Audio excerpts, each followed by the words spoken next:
Assalamualaikum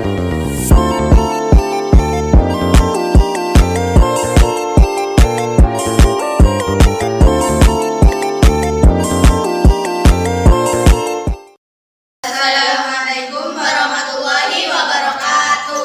Waalaikumsalam warahmatullahi wabarakatuh. Kami dari kelompok 6 akan mempresentasikan pembelahan sel. Di sini kami akan memperkenalkan diri. Saya Kamila sebagai moderator. Saya Faizal Nabila sebagai materi pertama. Saya Melida Nabila sebagai materi kedua. Saya Melida Nabila sebagai materi ketiga. Baik, dipersilahkan pemateri 1 untuk menjelaskan materinya. Reproduksi sebagai sel sebagai namun demikian fungsi pembelahan sel pada makhluk hidup multiseluler dan uniseluler sangat berbeda meski intinya sama, yaitu perbanyakan sel. Pembelahan sel sangat penting bagi kelangsungan hidup semua makhluk.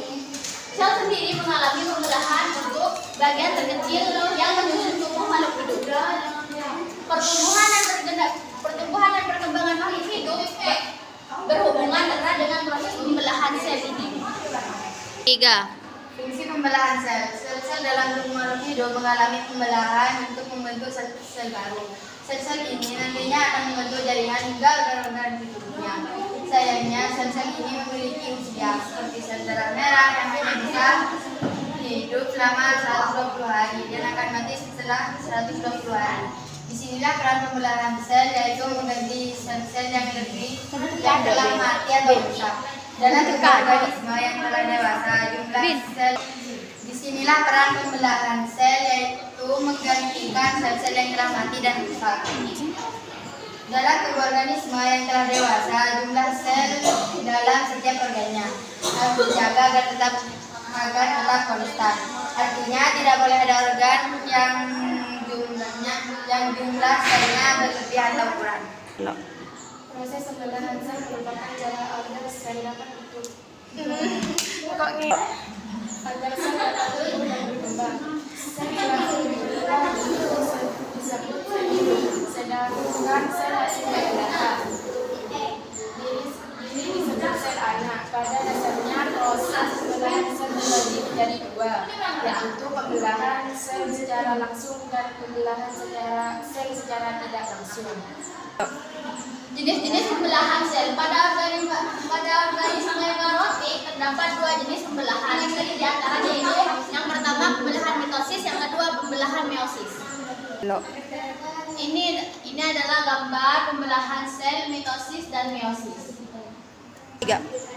Tujuan dari pembelahan mitosis ini yaitu untuk memperbaiki adapun mengganti jaringan tubuh yang ada aus atau udah rusak. Yang kedua, pertumbuhan atau memperbanyakkan sel agar kualitas dan kualitasnya meningkat. Yang ketiga, membentuk jaringan baik sel lama atau sel baru, dikarenakan pembelahan ini akan menghasilkan sel anak dengan jumlah sifat kromosom yang sama dengan pembelahan meiosis